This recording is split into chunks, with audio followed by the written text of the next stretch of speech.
بالعطاء المدرار النافذ قضاؤه بما تجري فيه الأقدار. أشهد أن لا إله إلا الله وحده لا شريك له مكور الليل على النهار. وأشهد أن سيدنا ونبينا محمدا عبده ورسوله المصطفى المختار. اللهم صل وسلم وبارك على سيدنا محمد وعلى آله وأصحابه ما طلع فجر واستنار. Mengundang kita dalam acara haul dan 40 hari wafatnya Ibu Nyai. Ya, saya nggak hafal tadi namanya. Maksudnya sih. Mudah-mudahan kita semua yang hadir di sini kelimpahan berkah. Amin. Dan beliau-beliau yang ada di alam barzakh berbahagia, berbangga dengan semua yang hadir di sini, berbangga di hadapan Allah dan Rasul, juga berbangga di hadapan teman-teman di alam barzakh. Hadirin dan hadirat, bapak-bapak, ibu-ibu yang kelihatan, bagi ibu-ibunya, bapak-bapaknya rada ngumpet. Biasanya jadi dominannya perempuan, membayar janda kan di sini.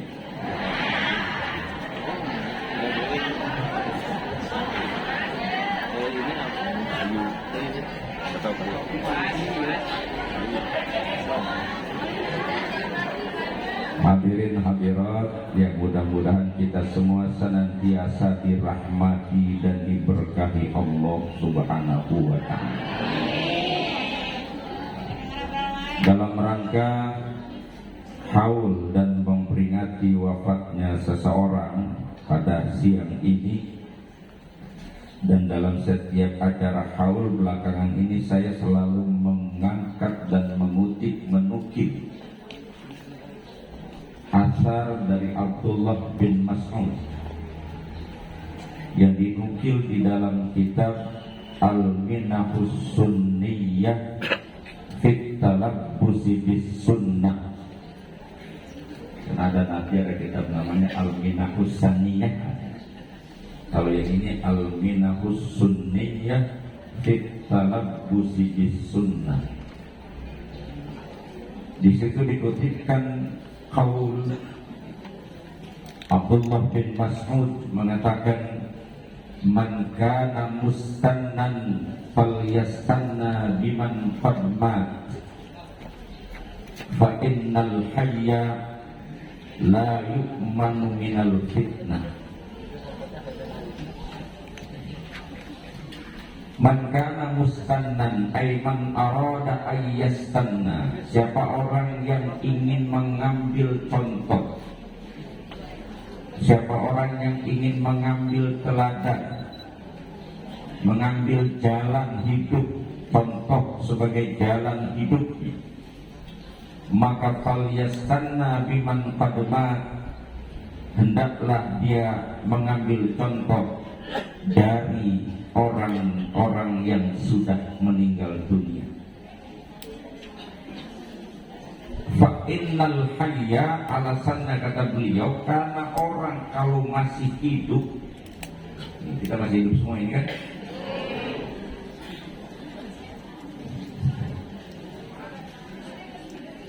karena ntar kalau saya bahas ketemu ada yang kelihatannya hidup tapi semua udah mati.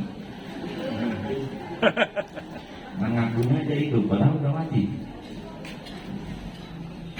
Orangnya masih lebaran, masih kemana-mana, masih kondangan, tapi sebenarnya udah mati. Entahlah kalau nyampe juga, kalau saya ingat. Jadi orang yang sudah mati itu seperti almarhum al-maghfurlah Abah Kyai Haji Sirajuddin, pendiri Pondok Pesantren Al-Huda. Beliau yang hari ini kita hauli, Syekh Kyai Haji Ulumuddin Bannani dan Ibu Hajjah, insya Allah sudah aman. Saya yakin betul yang kayak begitu sudah meninggalkan dunia dalam keadaan baik, yang dalam terminologi agama kita disebut dengan wafat dalam keadaan husnul khotimah. Tentunya bagi yang pernah mengenal beliau, berkeseharian bersama beliau itu pasti yakin itu. Saya yang nggak pernah ketemu dan baru kali ini nyaba ke sini, itu yakin. Karena yang datang di sini kan nggak ada yang ditenteng, ini orang datang sadar sendiri kan, betul? Nggak ada koordinatornya tuh untuk pengerahan massa tuh, enggak. Senang datang begitu. Mengingat kebaikan-kebaikan dan jasa serta amal soleh yang bukti paling konkret meninggalkan tempat perjuangan menempa dan membina umat, itu pondok pesantren. Yang pahalanya pasti nggak akan pernah putus bagi beliau di sana.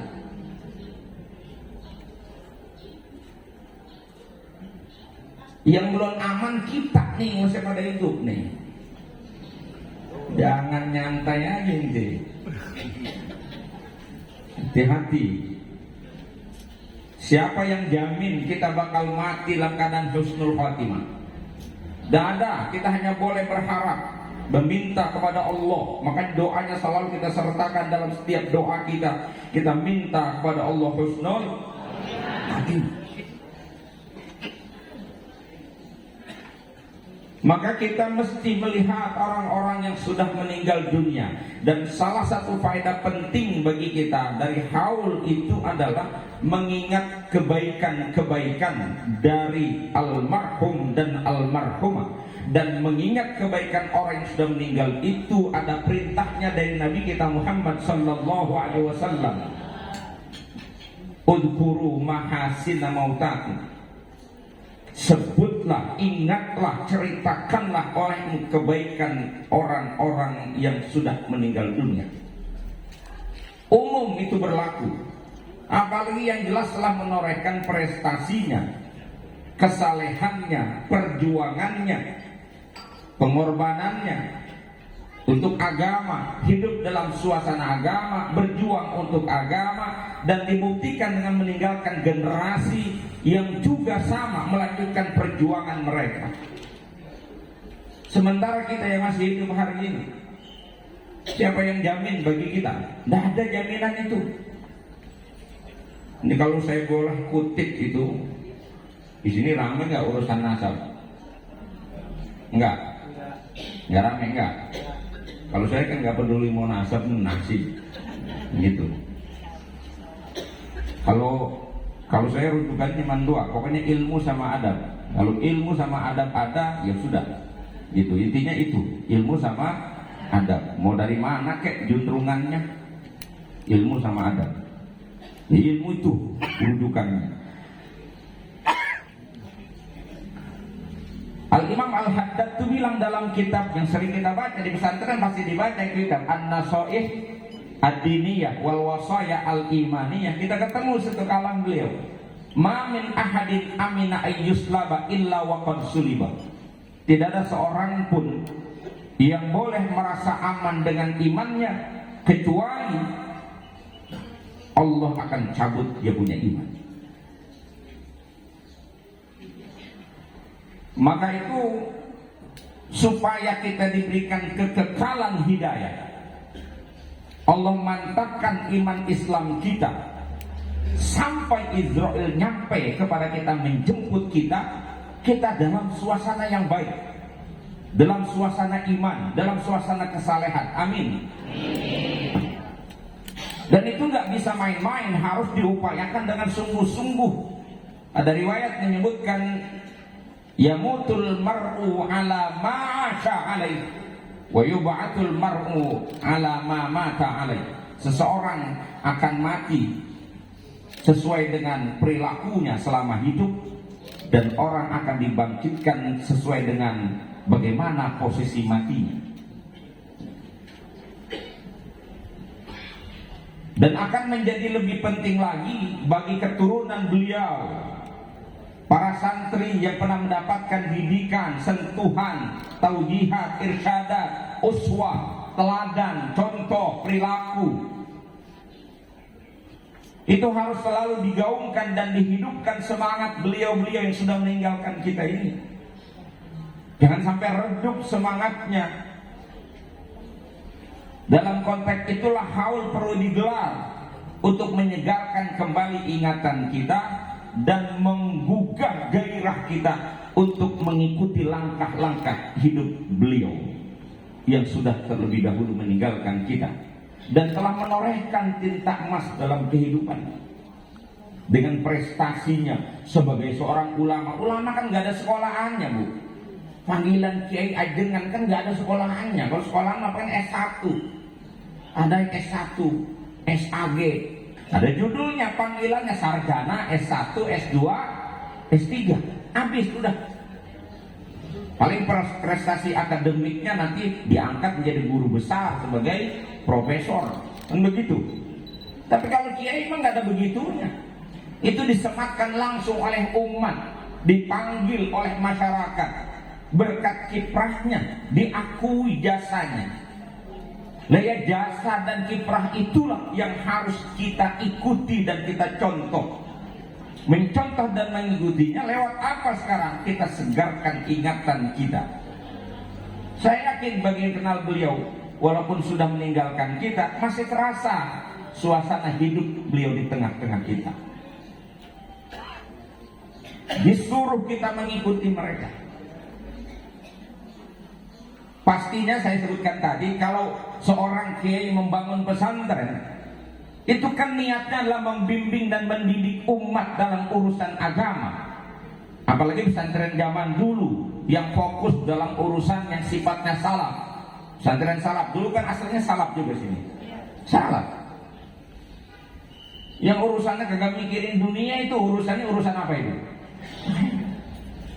Dan guru-guru dulu siapa yang gaji coba? Nggak ada yang gaji. Ya sampai sekarang juga yang namanya ustadz guru ngaji di Jakarta aja berguru ngaji mah nggak ada yang gaji yo. Cuman kadang-kadang memang udah pakai model sekarang, pakai manajemen juga, akhirnya dibikinin kartu bayaran. Itu pun disemprot sama emak-emak. Katanya guru ngaji minta bayaran, harusnya guru ngaji mah kudu ikhlas.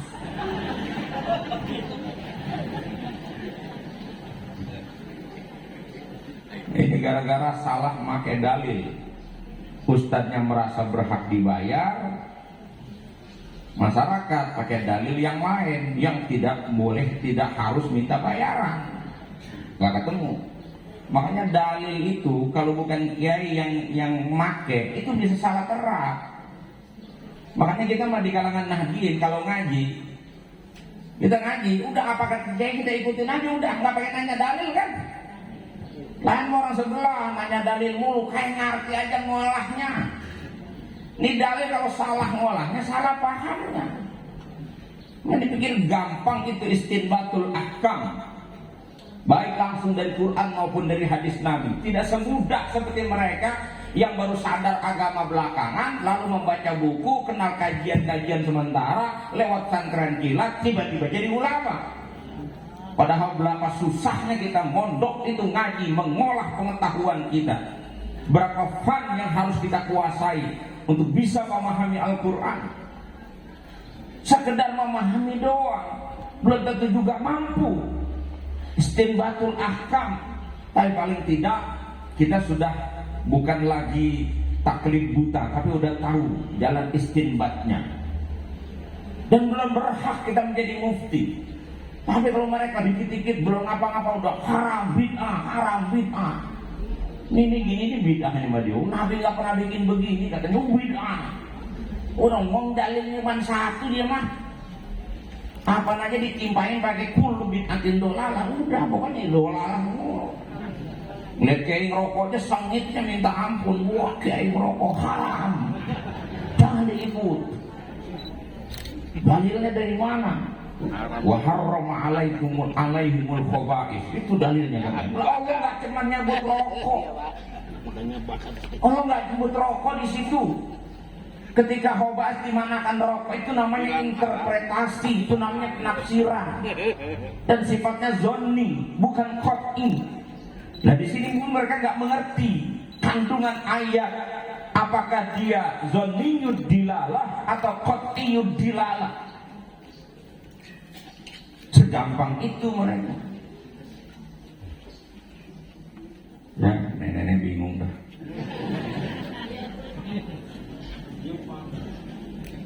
Saya mau kembali. Bukan orang sembarangan Bu yang mau terjun ke masyarakat, ngabdi ke umat untuk mencerdaskan umat dari mulai belajar mengajar baca Quran sampai kiai yang spesifiknya mengajar kitab-kitab kuning. Itu bukan orang sembarangan. Orang yang mau mendedikasikannya hidup untuk agama, berjuang karena Allah dan tidak pernah takut susah. Makanya kalau belakangan, mohon maaf ini termasuk otokritik buat para kiai, para santri, para ustadz, ya otokritik juga buat kita. Kalau masih pengen menjadi tokoh yang diikut dan dicontoh umat, ya kita masih mencontoh orang tua kita yang berjuangnya tuh ikhlas karena Allah, bukan berjuang karena sesuatu gitu. Paham ya? Jadi kalau ibu bilang ustadz harus ikhlas, betul Bu, ustadznya harus ikhlas, betul. Tapi itu untuk kiai harus ikhlas. Ibu jangan ngomong ikhlas, jangan ngajarin kiai. Kenapa sendiri ngajarin kiai? Mendingan lu ajarin aja anak lu sendiri. Kenapa lu kasih ke kiai? Kiai ini diajarin suruh ikhlas. Kiai udah bolak-balik baca dalil itu. Aja pakai dalil. Itu di Yasin ada ittabi'u man la yas'alukum ajro. Ikuti orang-orang yang enggak minta upah. Ya, itu ketika dipakai sama ibu, sama yang santri, sama yang belajar, tekor kiai. Bubar sekolahan. Betul? Itu walaupun perintahnya ikut yang tidak minta upah, artinya ikuti ulama, ikuti orang-orang yang berdakwah, ikuti orang-orang yang menyampaikan agama semata-mata karena Allah, bukan ngejar materi. Dan itu menjadi pesan moral buat para kiai, para ustadz. Ketika kita menisbahkan diri kita sebagai orang yang mendakwahkan agama, sebagai dai, sebagai ulama, sebagai guru, sebagai ustadz, selayaknya kita ini semestinya sudah jangan bicara dunia, ikhlas saja. Jadi itu moralnya dipakai sama kiai. Ibu jangan pakai itu. Itu pakaian ustaz. Pakaian ibu hadis Nabi. Inna ahaqqa ma akhadtum minal ajri kitabullah. Yang paling berhak untuk mendapatkan upah adalah orang yang mengajarkan kitabullah. Orang yang berhak mendapatkan upah, yang paling berhak diupahin adalah orang yang memimpin manusia di jalan Allah, yang mengajarkan hukum-hukum Allah. Guru ngaji, kiai, ustaz, lebih dan paling berhak untuk ente bayar. Itu dalilnya.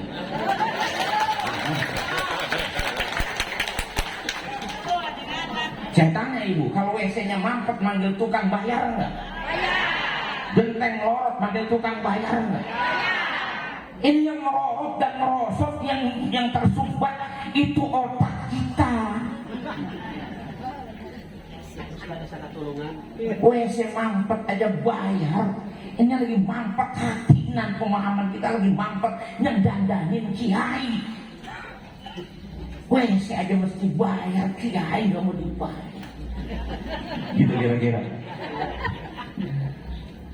Nah ini kalau dipakainya salah, Ustadz pakai hadis ini nih, yang paling bakal dibayar tuh saya, kata Ustadz. Umat pakai dalil Ikhlas. Ya udah, yang ono nggak mau bayar, yang ini ngarep dibayar. Kagak ketemu. Tapi kalau makanya pas, Ustaz pakai ayat itu sehingga tidak minta diupah, sementara umat pakai hadis Nabi, Ustaz udah fokus ngajar saja ngajar, nggak perlu minta diupahin karena ini orang udah sadar semua.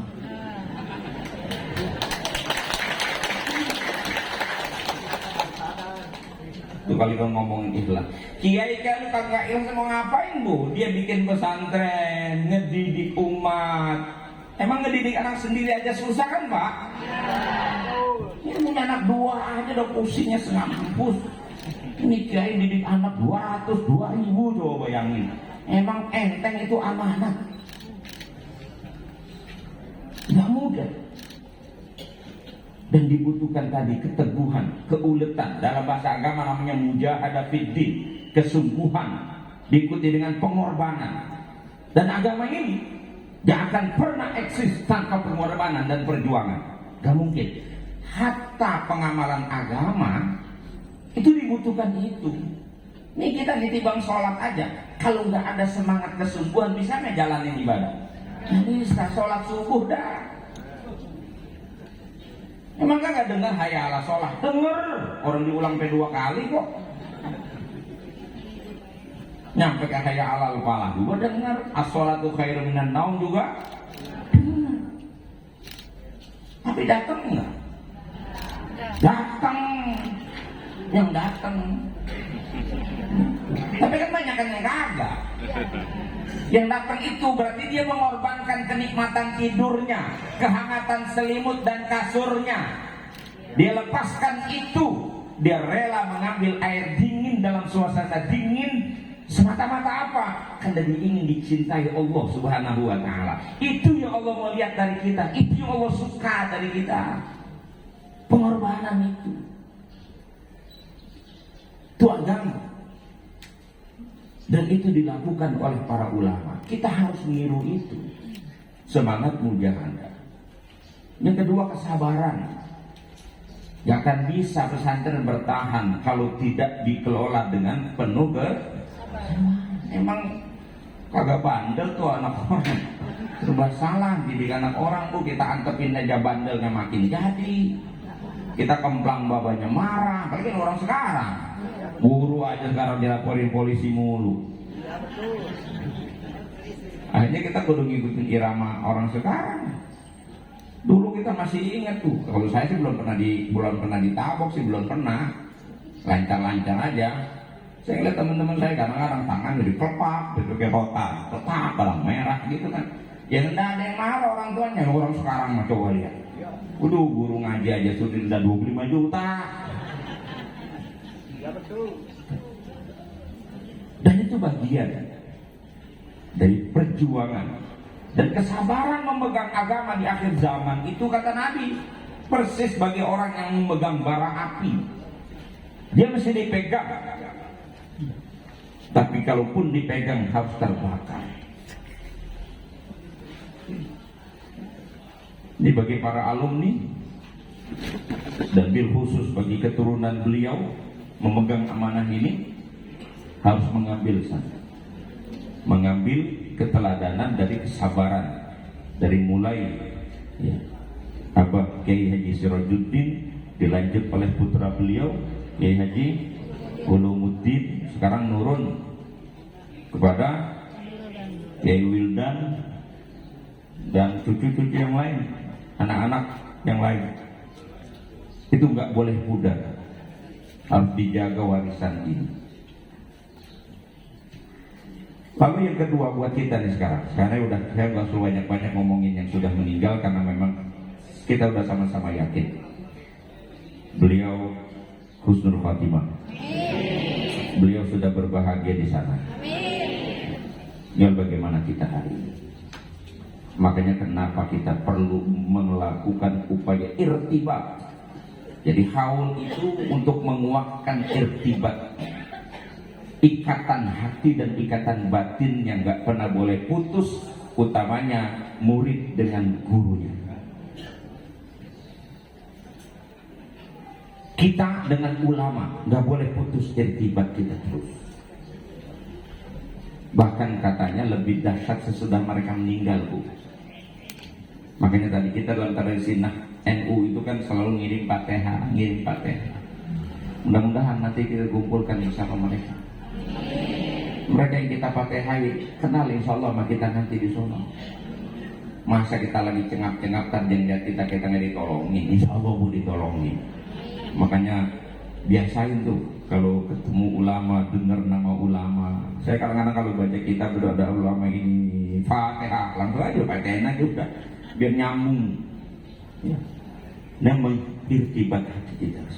Itu dipentingkan bagi kita, lebih-lebih bagi kita yang menghadapi kehidupan yang semakin hari kehidupan ini bukan semakin enak.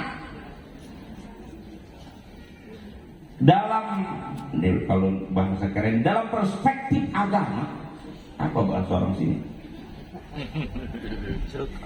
Jadi dalam pandangan agama, Bu, saya mengutip ucapan dari seorang khadim Nabi Anas bin Malik ketika umat saat itu menghadapi fitnah kezaliman penguasa yang membunuh lawan-lawan politiknya dan berlaku represif, membunuh dan membungkam semua lawan-lawannya. Itu menjadi fitnah kaum muslimin. Ada beberapa orang datang ke rumah Anas bin Malik menceritakan persoalan itu. Saya tidak menceritakan fakta politik atau kejadian politik pada masa itu. Yang menarik adalah ucapan Anas bin Malik ketika ditanya apa yang harus kita lakukan menghadapi situasi semacam ini. Jawaban beliau sederhana. Beliau katakan, isbiru fa innahu la ya'ti zamanun illa wa ba'dahu syarrun minhu. Bersabarlah, bertahanlah,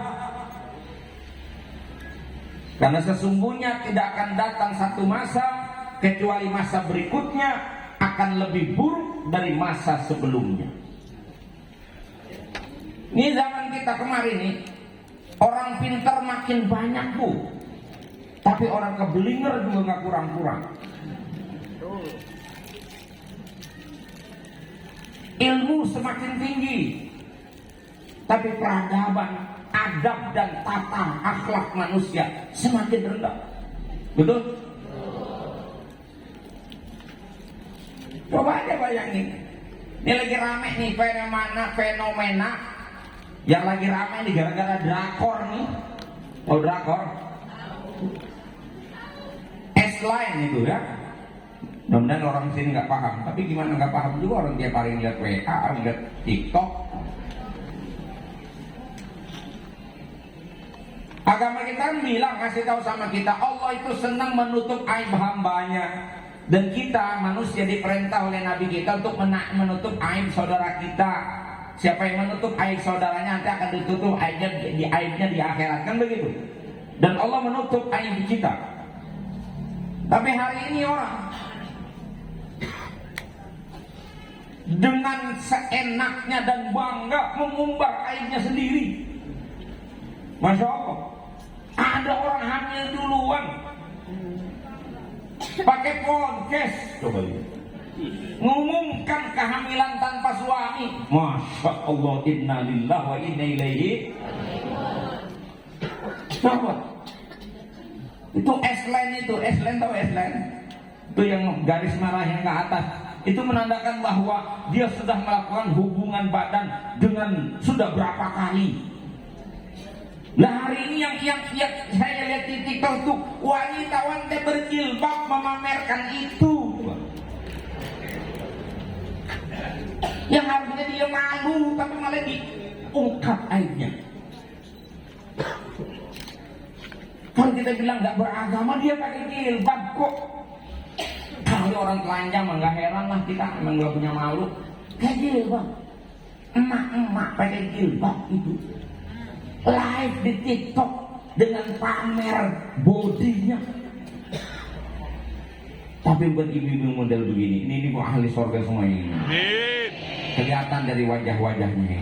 Yakin saya ini calon-calon penghuni surga. Calon, baru calon. Tahu sendiri calon mah, ada yang jadi ada yang kagak. Dan biasanya kan antara yang jadi sama yang kagak jadi kan banyak kan Mesti ngomong tuh. Kebanyakan yang nggak jadi. Makanya kalau jadi calon kudu serius. Mudah-mudahan jadi. Kita semua maksudnya mudah-mudahan jadi. Ya Allah. Berat nih hidup ke depan. Gak gampang. Dari segala penjuru kita dikepung persoalan. Bukan cuma persoalan hidup yang sementara ini, bukan. Kalau hidup itu paling fokusnya urusan apa sih? Urusan makan, belanja, kreditan gitu kan. Emok. Heran saya kok orang pada demen utang. Bu, asal ibu tahu ya, hidup itu yang paling enak gak punya utang, biar uang banyak juga.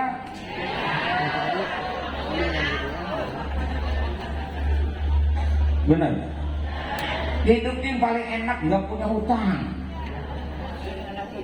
Hutang itu zullun fin nahar, husnun fil lail. Orang yang punya hutang itu hina di siang hari, duka di malam hari. Zullun fin nahar, husnun fil lail. Hutang, makanya saya nggak pernah mau hutang. Emok. Itu baru sedikit. Baru kalau di Jakarta bukan emok, bangke. Bang keliling. Sama aja. Dan lama-lama yang kayak gitu merusak agama enggak? Merusak, Bu. Sadar nggak sadar ada hukum yang qat'i yang dilanggar. Apa? Praktek riba berlaku. Dan ketika orang menganggap itu adalah perbuatan yang wajar dan dianggap itu hal yang biasa dan boleh, coba bayangin, kalau dia akui keharamannya, ini masih ditawil oleh ulama, dosa besar. Tapi kalau dikatakan nggak apa-apa, berarti menghalalkan yang jelas dosa haram, kafir. Naudzubillah, ngeri itu hukum.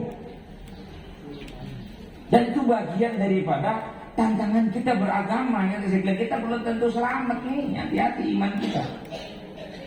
Nah, supaya lebih fokus nih, saya mau sampaikan aja nih, mudah-mudahan saya masih hafal. Kalau saya kurang-kurang hafal, kurang-kurang tepat, mohon dimaklumi. Itu asar dari Sayyidina Abu Bakar Siddiq radhiyallahu anhu. Siapa yang gak kenal Abu Bakar? Ibu kenal Abu Bakar? Kenal? Nah. Bagus. Kalau ibu bilang kenal, ibu sotoy. Kenal di mana? Gak kenal, tapi kita tahu ada orang yang bernama Abu Bakar Siddiq radhiyallahu anhu, dan ulama Ahlus Sunnah wal Jamaah sepakat kualitas Abu Bakar itu telah mengalahkan posisi malaikat. Dan iman Abu Bakar bila ditimbang dengan iman manusia sekolong langit, masih beratan imannya Abu Bakar. Beliau pernah bilang begini, ini kurang lebih, mudah-mudahan tuntas saya bahas. Ibu masih sanggup dengerin saya ngomong? Kata Abu Bakar, inna iblis qaimun amamak. Iblis itu berdiri tepat di depan. Wan nafsu an yaminik. Nafsu ada di pihak kananmu. Wal hawa an yasarik. Keinginanmu ada di sebelah kirimu. Wa dunya khalfak. Dunia ada di belakangmu. Wal a'dha haulak. Anggota tubuhmu, maksudnya di sini adalah jasadmu, itu mengitari dirimu. Wal jabbar, al jabbar maksudnya Allah yang punya nama Jabbar, yang berkuasa, yang mendominasi, yang menguasai, yang mengendalikan, itu fauqoka. Fauqo di sini bukan fauqo bil makana, tapi fauq bimana al qudrah, Allah maha kuasa atas kamu. Kata Abu Bakar, iblis yad'uka, iblis itu selalu mengajakmu ila tarkiddin, untuk ninggalin agama. Kerjanya iblis itu. Dia gak demen ibu melihat ibu begini, gak demen. Dia gak demen ibu pakai tutup aurat begini. Iblis maunya ibu telanjang. Iblis gak mau ibu jadi orang benar. Dan iblis pakai cara sampai tujuh jalan gitu. Tapi yang begini udah gak digodain buat ke majelis taklim, udah gak dilarang sama iblis, udah gak digodain karena udah percuma, udah doyan sama majelis semua. Hanya begini mah. Karena ada teman ibu kalau diajak ibu suruh jalan duluan, ada nggak? Bener ada. Itu masih kena sama iblis tuh. Tapi kalau yang ini udah gak digodain lagi, udah rutin. Pengajian di mana aja berangkat. Di Jakarta ibu-ibu kalau pengajian itu orang minum pel. Sehari bisa 3 kali, pagi, pergi, siang, pergi, sore berangkat. Kadang-kadang hinduk malam masih ada berangkat juga. Ibu-ibu sekalian pamer hubungan.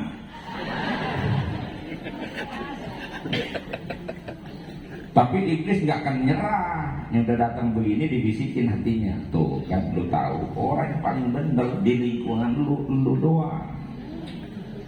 Jadi ditiupin kibirnya, bangga merasa udah paling benar. Sampai 7 ya, capek, udah itu aja pokoknya.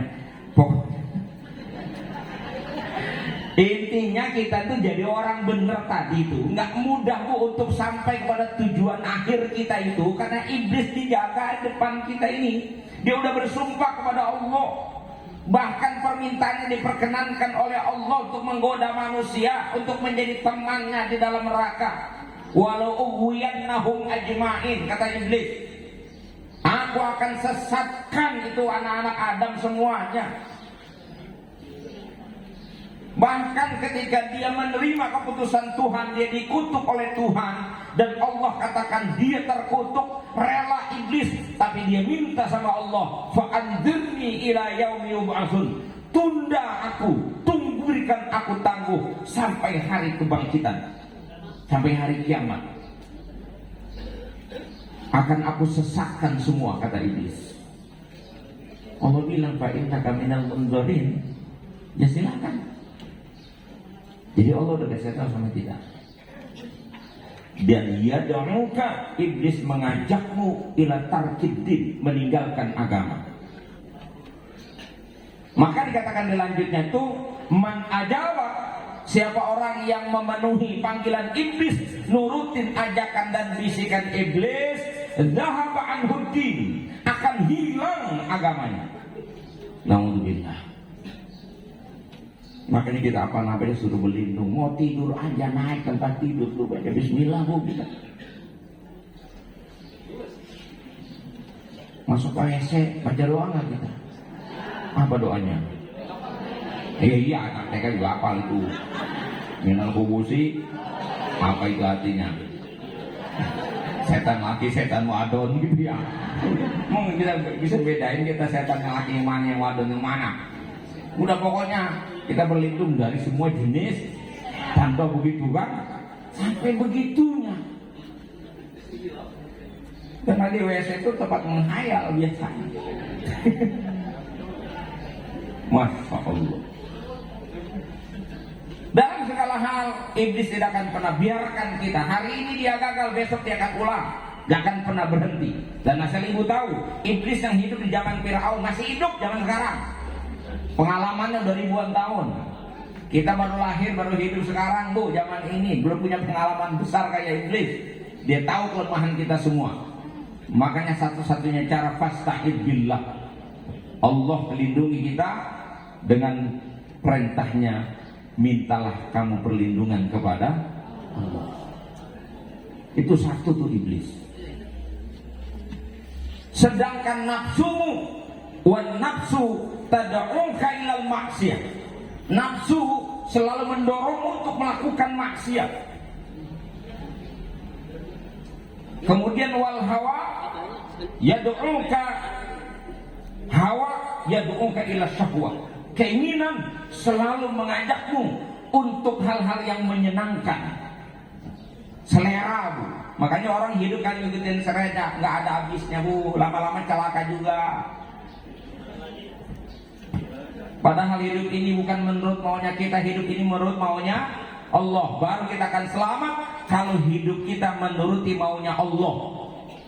Dan Nabi pernah bilang, la yu'minu ahadukum hatta yakuna hawahu taba'an lima ji'tu bih. Belum sempurna iman setiap orang di antara kamu sebelum seluruh keinginannya mengikuti ajaran yang aku bawa. Hidupnya bukan menurut seleranya, hidupnya harus menurut seleranya Allah. Hidupnya bukan nurutin maunya dirinya, tapi dia harus berusaha mengikuti maunya Allah.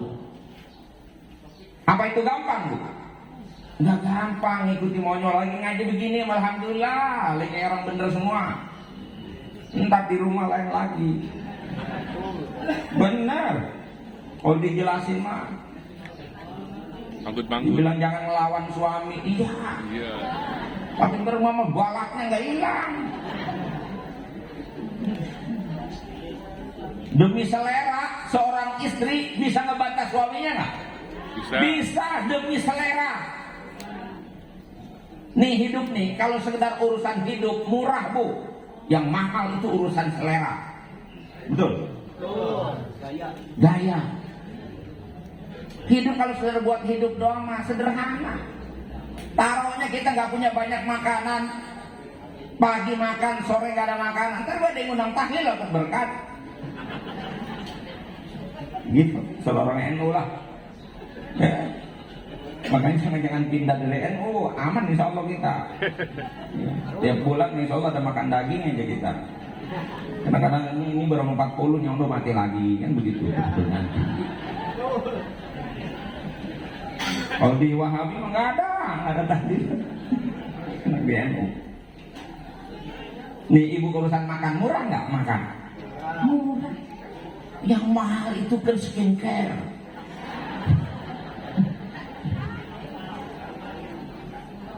Iya. Urusan rambut aja emang gampang itu perempuan. Emang cukup sampo. Orang dulu samponya merang. Zaman sekarang udah pakai sintetik. Nggak cukup, kadang-kadang dipakai sampo kaku, dirubah lagi dengan 3-in-1. Kalau pakai jilbab ini lembab, nanti berubah jadi apek. Ada lagi hairspray. Ini rambut nanti gampang rontok. Ada lagi obatnya, hair tonic. Kan begitu. Itu baru rambut, belum muka. Ini ibu-ibu Pak, bapak saya paham. Ibu ini urusin muka, kagak sederhana yang Bapak bayangkan. Dia butuh 5 botol Pak buat muka doang. Bedak pembersih pertama. Yang kedua bedak pelembab. Yang ketiga bedak dasar. Yang keempat baru bedak tampilan di luar. Yang kelima blush on. Ayo ngomong.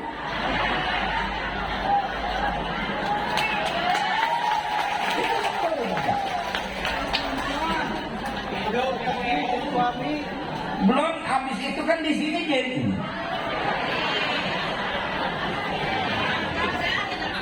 Ada yang kagak syukur malah alnya dikerok sama dia. Ini, oh kalau yang duitnya banyak beli dari Revlon gitu ya.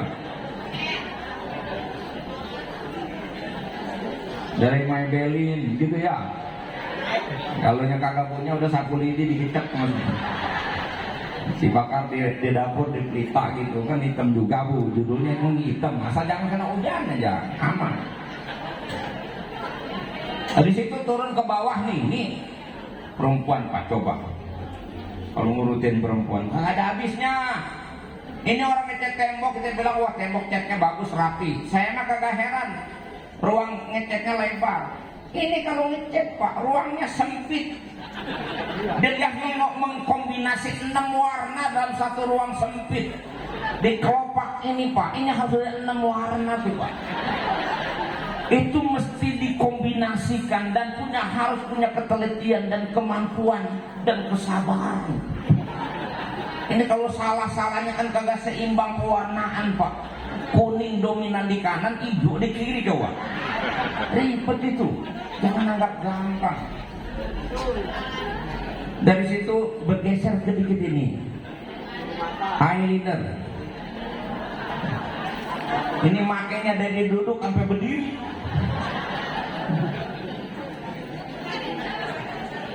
Ada yang kagak puas pakai itu supaya kelihatan lebih lentik dipakai maskara. Oh, maskaranya Syahrini anti walai. Dari situ turun ke bawah lipstik. Emang lipstik sekali poles apa Pak? Enggak.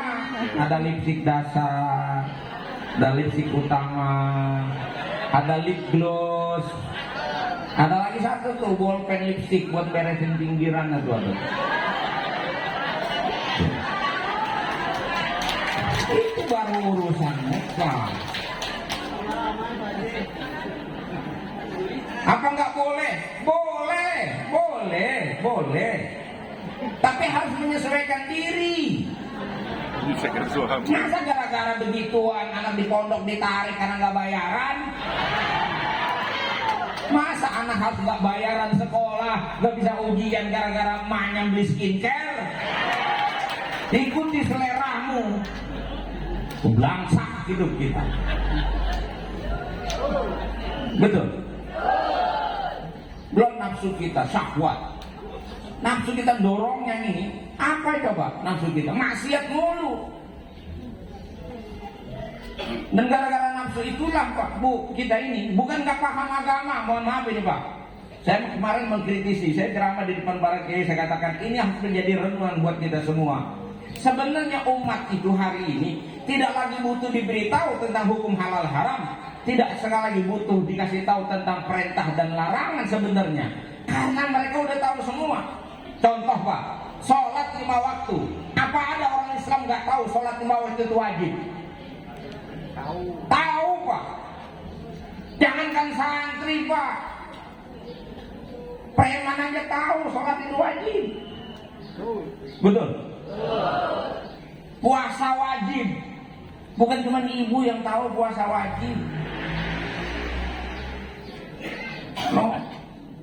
Yang tiap hari gegayeng aja di pasar tahu puasa wajib. Buktinya lebaran ngikut. Hukum haram coba. Siapa yang nggak tahu kalau judi itu haram? Tahu, jangankan santri, bandarnya aja tahu haram. Zina. Siapa nggak tahu zina itu haram? Tahu. Wong jablay aja paham.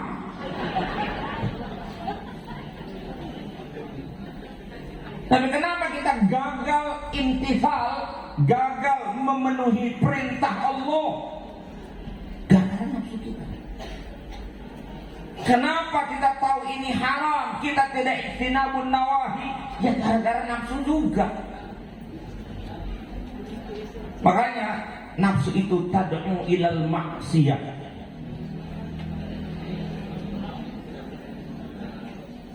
Dan orang kalau sudah kehilangan nafsu, orang yang sudah hidupnya berdasarkan nafsu, waman ajabaha, siapa orang yang nurutin dorongan nafsu itu, dhahabat anhur ruh, hilanglah ruhnya.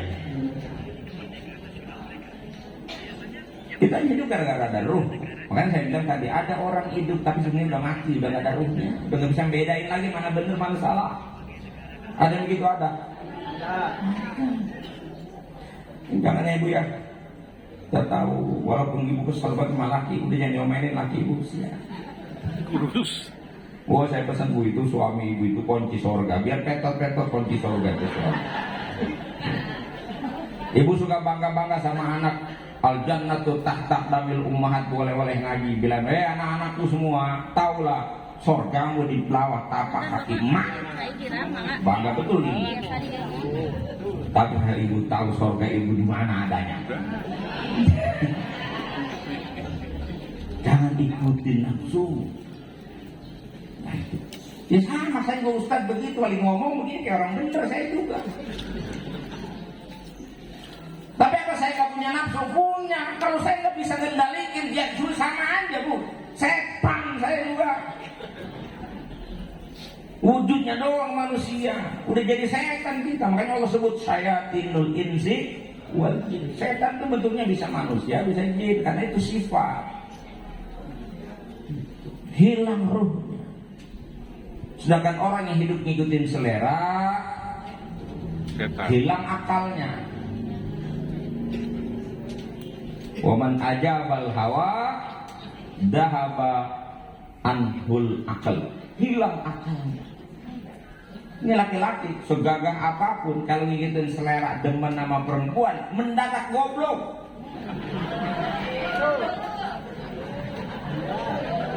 Laki-laki pokoknya kan bertekuk lututnya depan perempuan. Loh, Presiden Amerika dulu pernah sukses dalam periode pertama, mau nyalonin periode kedua, itu gagal gara-gara kesandung urusan wadon. Bill Clinton itu gagal mencalonkan periode kedua karena terlibat skandal dengan pegawai yang bertugas di Gedung Putih, Monica Lewinsky. Padahal istrinya yaitu Hillary Clinton cantiknya luar biasa, tapi karena ya biasalah rumput tetangga lebih hijau dari rumput di rumah. Ayo rumput. Kan begitu Pak kita. Waktu lagi dedemenan namanya yang ini mah kita bilang nomor satu. Kalau sudah jadi domba begitu. Tidak ada lagi bandingannya, sudah dia. Tapi begitu kita nikahi, kenapa kita lihat yang cakep banyak banget ya? Ikutin seleramu, nggak akan habis dan akan pernah berhenti. Hatta zurtumul kode sumpah tanah baru berhenti. Gimana nggak bisa dihilang akal Pak? Yang ngurusin bininya, yang ngurusin pakaian istrinya. Ngapa janda yang dikasih duit? Ya bukan nggak boleh ngasih janda, silakan sedekah sama janda bagus. Itu, cuman ya jangan pengalahin bini yang di rumah.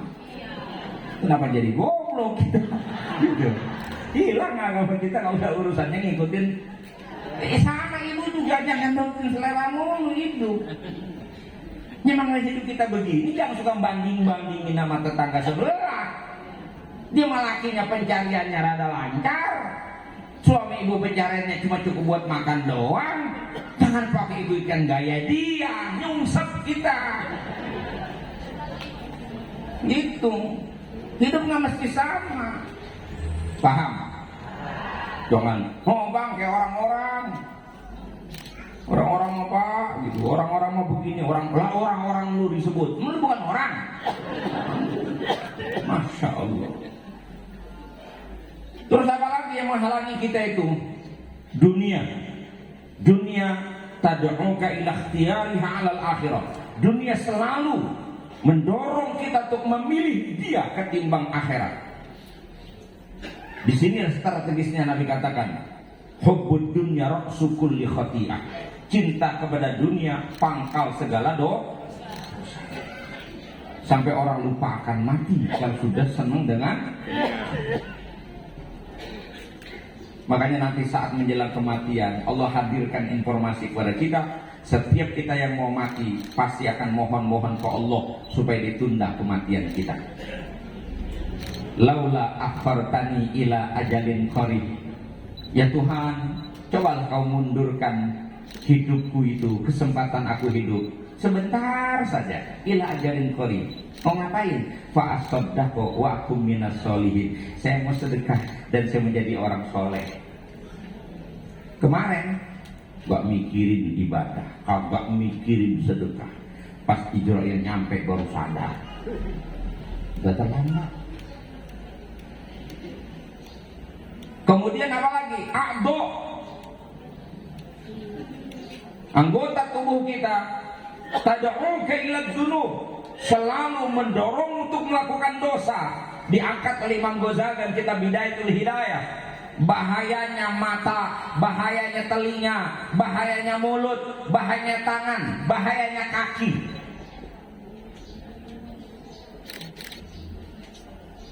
Ini mulut kita nih suka ngomongin orang nggak? Dosa nggak?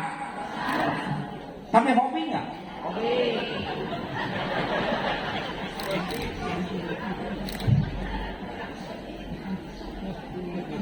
Makanya waman ajabah, siapa yang nurutin maunya anggota, dorongan keinginan anggota tubuhnya, ya. Dahabaan hul jannah, hilang surganya udah. Lu bayangin, Nabi bilang, iyyakum wal hasada, fa innal hasada ya'kulul hasanati kama ta'kulun narul hatabah. Hati-hati kalian, hindari yang namanya kedengkian. Karena kedengkian itu akan menghapuskan seluruh amal ibadahmu, sebagaimana api menghanguskan kayu bakar. Udah haji, udah umroh, puasa tiap tahun, tiap minggu, bahkan Senin Kamis puasa. Dengkinya gak hilang. Udah gitu ngomongin orang yang gak berhenti. Satu hari kan ngomongin orang meriang tuh pokoknya. Yang satu gak pernah ngomongin orang, alhamdulillah saya selamat, tapi suka dengerin orang ngomong. Ya sama aja. Saya mah gak pernah ngomongin orang, dia tuh suka ngomongin. Ya sama lu yang dengerin. Coba lu tinggal dia ngomong gak? Gak mungkin lah dia ngomong sendiri. Kan gara-gara ente dengerin jadi dia ngomong. Coba ente tinggal pergi, terus nih ngomongnya dia. Sama kayak saya juga nih, lagi ngomong begini, ibu tinggal pulang. Ya saya berhentilah ngomong, ngapain? Saya masih ngomong gak ada yang denger. Jadi siapa yang mau berhenti duluan ini? Saya apa ibu duluan mau berhenti? Lanjut ini. Lanjut. Jauh saya dari Jakarta. Mumpung lagi di sini Itu anggota tubuhku, kaki kita, tangan kita, mulut kita, telinga kita, mata kita. Itu semua berpotensi menjerumuskan kita dalam kubangan dosa yang akan menghantarkan kita ke dalam neraka, luput dari sorga. Naudzubillah. Dan kata Abu Bakar, wal jabbar, yakni Allah, yad'uka ilal jannah wal maghfirah. Allah selalu mendorongmu, mengajakmu, menyuruhmu untuk mendapatkan sorga dan ampunan. Maka faman ajabahu, siapa orang yang memenuhi panggilan Allah, dhahabat anhu sayyi'ah, hilang semua keburukan, wa nala jami'al khairat, dan dia akan mendapatkan seluruh kebaikan. Amin. Maka orang yang hidupnya selamat itu satu saja sudah, iktimat kepada Allah, tahu yang dia tuju adalah Allah dengan cara mengikuti Rasulullah dan meneladani orang-orang yang bisa diikuti keteladanan. Siapa? Ulama. Bagian terakhir dari ceramah saya, pada akhirnya kita membutuhkan situasi yang bisa menjaga keimanan kita. Jangan sampai nanti kita terjebak pada apa yang disebutkan oleh Abu Bakar tadi. Beliau sangat sayang kepada kita. Dikasih tahu tuh kita bu, jebakan-jebakan dunia. Kata beliau cuma satu, Allah saja. Allah pastinya ya Allah, Rasul gitu ya. Allah turunkan kitab, Allah turunkan Nabi. Ya, buat kita zaman kita, Allah hadirkan di tengah kita para ulama. Itu mengajak kita kemana? Ya da'uka ilal jannah. Ajakannya semua mengarah ke surga, wal maghfirah, dan ampunan. Kenapa ampunan mesti disampaikan? Karena supaya kita jangan pernah putus asa. Siapapun di antara kita pernah melakukan dosa dan pelanggaran-pelanggaran hukum, karena nggak ada orang dari kita nggak punya salah, pasti di antara kita semua punya dosa. Nggak usah kita berkecil hati. Rojak kita tingkatkan, harapan kita kepada Allah senantiasa besar, bahwa dosa kita itu tidak lebih besar dari rahmat Allah. Karena Allah yang bilang, qul lil ladzina asrafu ala anfusihim la taqnatu mir rahmatillah innallaha yaghfirud dzunuba jami'an. Katakan kepada orang-orang yang hidupnya telah melampaui batas, jangan sekali-kali putus asa dari rahmat Allah, karena sesungguhnya Allah berkenan mengampuni segala dan seluruh dosa yang kamu lakukan. Kita berharap Bu kepada Allah, dan jangan membayangkan Allah itu kejam. Enggak, Allah itu maha pengasih dan siapapun kita itu bagi yang sudah terlanjur berlaku dosa. Tapi model begini ini jangan dikasih begitu sebenarnya. Yang begini mah kudu diancam sama neraka supaya selamat. Lah memang metode dakwah kan begitu Pak. Saya kalau dakwah ketemu preman, saya nggak pernah singgung-singgung perbuatan dosanya, enggak. Saya tiupkan angin sorga. Yang betato, yang udah pokoknya yang udah langkotan di dunia maksiat itu masih kita janjikan sorga. Tapi kalau main tukang ngaji udah kayak tadi tuh ancamannya, udah puasa, udah zakat segala macem, salah aja urusannya, celaka. Gitu ngomongnya. Kepada orang kaya dakwahnya apa? Diancam. Karena Quran fabashirhum bi'adzabin alim. Itu ayat ancaman buat orang kaya. Kasih tahu orang kaya. Allah sudah siapkan azab yang pedih. Maksudnya apa? Supaya orang kaya hati-hati, supaya dia selamat dengan kekayaannya. Tapi kalau mau yang susah jangan diancam neraka. Yang udah susah bisa mati berdiri. Itu digembirakan bahwa hidup bahagia nggak melulu pakai uang, gitu kan? Orang miskin, ada orang miskin di sini. Mau bahagia? Jangan bergantung dengan harta. Bahagia tidak diletakkan di dalam harta. Saya punya quote sendiri. Ada quote saya populer itu di TikTok. Tidak semua orang berkesempatan menjadi orang kaya, tapi semua orang berkesempatan menjadi orang bahagia. Tidak semua orang berkesempatan menjadi orang yang berkuasa, tapi semua orang berkesempatan menjadi orang mulia. Karena bahagia dan mulia tidak diletakkan oleh Allah di atas harta dan tahta, tapi bahagia dan mulia diletakkan oleh Allah di atas iman dan takwa. Gitu. Benar itu Bu. Jadi pilih mana? Ibu pilih kaya apa bahagia? Biar jelas. Kaya atau bahagia? Kaya yang bahagia. Oh, ada yang hidup dua. Sekali lagi, mau kaya mau bahagia? Ini ibu kan suka curang begitu tuh. Bila ditanya pilih satu kaya apa bahagia, kita dua-duanya. Giliran aja diduain, kagak mau. Kaya apa bahagia? Kaya dan bahagia, kaya dan bahagia. Gini aja dah, ibu ini kalau makan, yang penting makanannya enak atau enak makan? Nah, kan itu. Berarti kan nggak mesti makanan enak. Makanan enak dibeli sama orang kaya, tapi enak makan bukan milik orang kaya. Enak makan milik orang lapar. Maka sering-sering nggak lapar, maka makan jadi enak. Orang kaya suruh makan tuh sudah susah. Nih ada pejabat dari bupati, dari kantor bupati. Makannya pasti enak-enak beliau. Tapi belum tentu enak makan. Saya punya teman kaya dengan yang kaya, kalau makan tuh susah. Makanya beruntung kalau orang dikasih kaya juga, dikasih senang juga, mantep kan? Maunya begitu? Emang hidup maunya situ? Hidup kan maunya kita, hidup maunya siapa? Allah. Maunya Allah. Maka kita harus menerima apa yang Allah pilih untuk diri kita. Betul? Ketika kita jadi orang kaya, pandai-pandailah bersyukur, maka kau akan tetap bahagia. Ketika kau menjadi orang yang susah, jadilah orang yang sabar, kau akan tetap bahagia. Gitu. Mana lebih susah sabar sama syukur? Susah kan syukur. Kan orang syukur mah banyak pilih, orang punya duit, orang kaya banyak pilihan. Mau ngapain aja, mau nentang Tuhan aja ada modalnya dia mah. Mau bikin maksiat ada modalnya. Jadi syukur itu susah. Makanya orang kaya kalau sampai bisa syukur, top dia.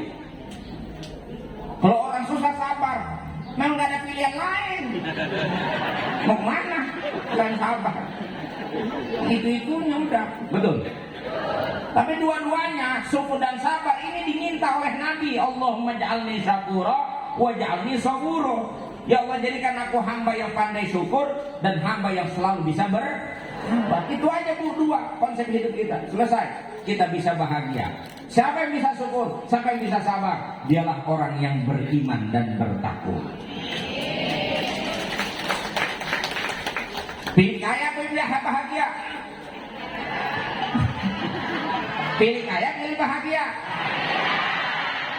Ibu kalau tidur, yang penting kasurnya empuk atau pulesnya. Ya, berarti kan yang penting bahagia. Kenapa harus ngeredit spring bed berbulan-bulan? Selama tidur di atas tikar masih pules, nikmatin aja di atas tikar. Begitu kan? Apa susah amat hidup, sederhanakan. Yang mesti kita perjuangkanlah iman kita, ibadah kita, itu kita perjuangkan. Betul? Silakan kali ibu kaya, ya pilih sesuai kemampuan. Kalau mengkagak, udah jangan pakai emo. Kan yang penting bahagia kan. Gimana mau bahagia? Dikejar-kejar tagihan. Nah bisa bahagia. Jadi hidup yang penting bahagia. Untuk menjaga stabilitas iman dan amal kita, maka ada konsepnya apa? Tadi meneladani orang yang sudah mendahului kita. Yang kedua, jangan menjauh dari orang-orang soleh. Jangan jauh dari ulama. Jelas ayatnya Allah firmankan, ya ayyuhalladzina amanu taqullah wa kunu ma'as shadiqin. Wahai orang-orang beriman, teruslah kalian bertakwa kepada Allah dan jaga hubunganmu. Hiduplah kamu senantiasa bersama orang-orang yang telah membuktikan kebenaran iman mereka. Siapa mereka? Innamal mu'minuna alladzina amanu billahi wa rasulihi tsumma lam yartabu wa jahadu bi amwalihim wa anfusihim fi sabilillah ulaika humus shadiqun. Orang beriman adalah orang yang mengimani Allah dan Rasulnya, yakin tanpa ragu, dan dia buktikan dengan kesungguhan dia berkorban di jalan Allah dengan mengorban harta benda bahkan jiwa raganya. Dan itu adalah mereka yang orang-orang yang telah membuktikan kebenaran iman mereka. Kata ulama, itulah mereka para ulama al-amilin, ulama al-amilin, kemudian juga wassalihin, orang-orang ikuti ulama. Jangan pernah jauh dari ulama. Betul? Ulama banyak, ulama yang mana? Ada ulama TikTok sekarang. Ulama yang mana? Pegangan kita, ada bimbingan kita. Deketi ulama yang bisa benar-benar kita ikuti mereka. La tashab, kata Imam Ibnu Athaillah, la tashab man la yunhiduka haluhu wa la yadulluka 'ala Allahi maqalu. Jangan kamu bersamai orang-orang yang kelakuannya tidak menginspirasi kamu, tidak membangkitkan kamu untuk dekat kepada Allah. Dan jangan kau membersamai orang-orang yang ucapannya tidak menuntunmu kepada Allah. Siapa orang yang ucapannya nuntun kita kepada Allah? Siapa orang yang perilakunya membuat kita dekat dengan Allah? Yaitu al-ulama was ulama dan orang-orang soleh. Insya Allah kita sama-sama diberikan keselamatan. Amin. Mudah-mudahan Allah kekalkan hidayah buat kita. Amin. Allah perbaiki amal ibadah kita. Allah ampuni segala dosa dan kelakuan kita. Amin. Allah perbaiki rumah tangga kita. Amin. Dan Allah Subhanahu wa taala berkahkan usaha Pondok Pesantren Al-Huda. Amin. Santrinya ditambah, kesabarannya ditambah, kenikmatannya ditambah, Amin. nusrahnya ditambah, dan keberkahannya bertambah. Al-Fatihah.